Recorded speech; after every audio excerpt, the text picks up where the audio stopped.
Assalamualaikum warahmatullahi wabarakatuh. Halo teman-teman, balik lagi di channel gua Raffi Saka. Pada kesempatan kali ini kita kembali membahas alur sebuah cerita yang berjudul Damar Penjaga Tersembunyi. Sebelumnya admin minta maaf dulu buat kalian semua yang sudah nungguin cerita ini.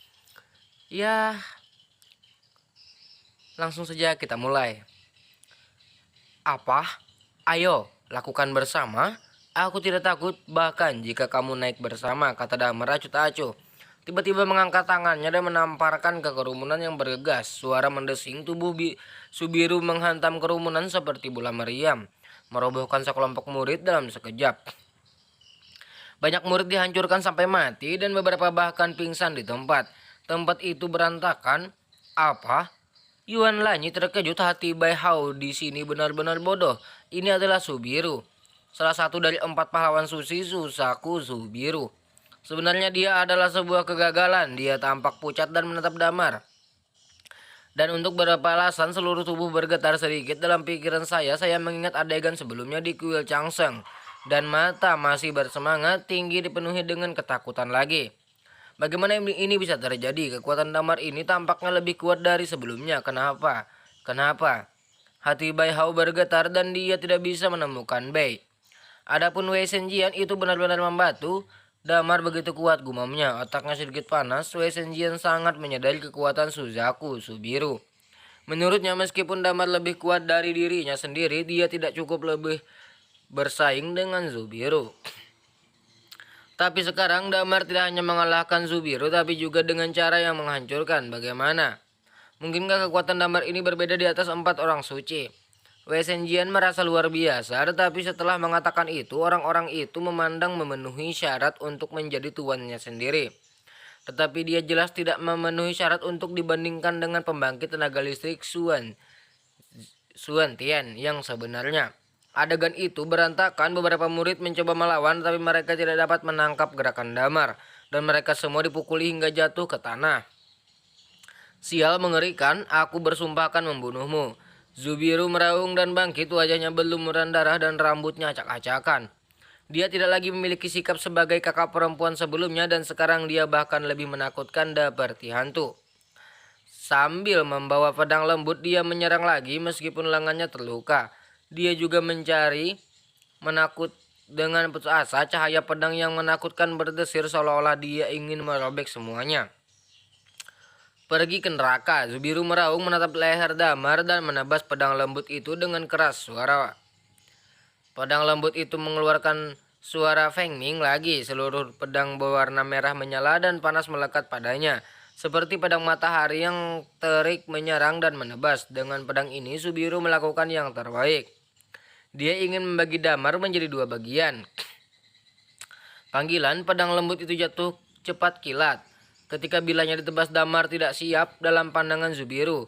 Damar pasti sudah terlambat untuk mengambil tindakan pencegahan. Karena kecepatan pedang ini juga melebihi batasnya. Damar pasti tidak bisa bereaksi. Mati, mati, mati. Subiru meraung dalam hatinya. Akhirnya pedang lembut itu menebas bahu Damar. Hanya saja semuanya tidak seperti yang diharapkan Subiru. Pedang lembut itu tidak membelah Damar menjadi 2, hanya menyentuh lehernya dan tidak bisa lagi memasukkan setengah poin. Kali ini Subiru benar-benar menyerah. Dia menatap kosong pada pedang lembut di leher Damar. Hatinya bergetar, pupil matanya bergetar. Pedangnya sendiri tidak bisa memotong daging orang ini. Mengapa? Mengapa? Mungkinkah jarak antara dirinya dan kekuatan orang ini begitu besar? Tidak, tidak, tidak. Tubuh Subiru sedikit bergetar dan tangannya memegang pedang lembut itu juga bergetar. Apakah ada cara lain? Damar bertanya dengan tenang. Subiru mengangkat matanya untuk menatap matanya penuh dengan ketakutan dan tidak bisa berkata-kata. Mungkin dia belum pernah menghadapi lawan seperti itu dalam hidupnya. Keputusasaan muncul secara spontan. Dia tidak ingin bertarung lagi.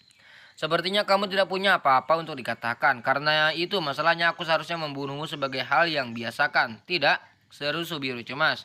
Tersedia di detik berikutnya, klik. Tangannya langsung dipegang oleh Damar dan kemudian dia mengarahkan kekuatannya dengan keras dan tulang pergelangan tangan langsung dipotong.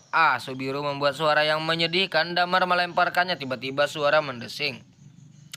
Pria itu terbang keluar dan jatuh dengan keras ke tanah. Kakak senior, semua murid berkumpul tapi melihat Damar mengangkat tangannya lagi, desir-desir. Sejumlah jarum perak menusuk murid-murid itu seperti tetesan hujan. Dalam sekejap semua orang jatuh ke tanah berguling dan berjuang dengan panik dan berteriak dengan sedih. Ah!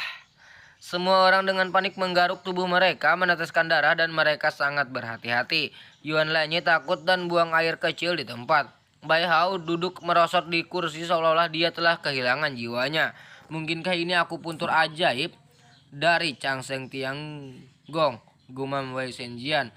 Melihat pemandangan mengerikan ini di tempat kejadian, semua orang merasa seperti mimpi dan itu sangat tidak nyata. Pada saat ini, Damar mengambil pedang lembut biru dan tanah dan bergerak pada Wei Senjian. Di sini Senjian, orang-orang ini siap membantumu. Siapa yang kamu ingin mati, guru akan membunuhmu untukmu. Betapa mendominasi. Wei Senjian membuka mulutnya tetapi benih kepalanya tidak bisa bereaksi. Dan semua murid yang melihat ke arah Wei Senjian, mata semua orang dipenuhi dengan kerinduan dan ketakutan. Orang yang telah memarahi Wei Senjian sebelumnya telah menahan rasa sakit yang parah dan berlutut berteriak sekuat tenaga. Kakak senior Wei, sebelumnya adik laki-laki itu kasar. Tolong jangan ingat penjahat. Biarkan aku pergi, kakak Wei, lepaskan aku. Jangan bunuh aku, kakak Wei, jangan bunuh aku. Aku bersujud padamu, maafkan aku. Senior Wei, maafkan saya. Maafkan saya. Semua orang bersujud dengan panik dan mereka tidak berani berhenti ketika kepala mereka berdarah. Wei Senjian menatap kosong pada adegan ini. Orang itu seperti sambaran petir, tidak bergerak. Dia tidak pernah berpikir dalam hidupnya bahwa dia akan menghadapi pemandangan seperti itu suatu hari nanti. Senjian, kamu sudah mengetahuinya siapa yang akan kamu bunuh. Damar masuk dan menyala pikirannya. Lin guru, Wei Senjian membuka mulutnya tapi tidak tahu harus berkata apa. Jangan khawatir, tidak masalah jika kamu ingin membunuh mereka semua. Bagaimanapun orang-orang ini ingin membunuhmu, kata Damar acuh-acuh. Tapi aku tidak ingin menyakiti mereka, jadi bagaimana jika membunuh mereka? Meskipun aku melampiaskan amarahku, itu juga membawamu masalah yang tak ada habisnya. Jadi lupakan saja. Wei Senjian ragu-ragu, masalah tanpa akhir. Apa maksudmu? Tentu saja. Itu si Juentian, guru. Orang-orang ini semua adalah tim penegak hukum si Juentian dan murid elit.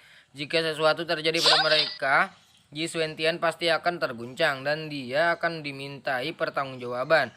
Saya tidak akan pernah menyerah, jadi lebih baik melakukan kurang dari satu hal, kata Wei Senjian dengan suara serak. Jadi menurutmu begitu? Damar mengangguk ringan. Namun pada saat ini, beng beng beng, banyak langkah kaki yang padat datang. Semua orang melihat ke atas tetapi melihat sejumlah besar murid si Juentian di kejauhan dan di antara mereka dan beberapa sosok yang lepas landas di langit yang sangat kuat dari si Juentian. Hei, Fak Xiao, berani berlari liar di si Juentian iku. Jangan sakiti muridku. Raungan kemarahan berlanjut seperti guntur. Wajah Wei Senjian menjadi pucat. Guru, mereka ada di sini.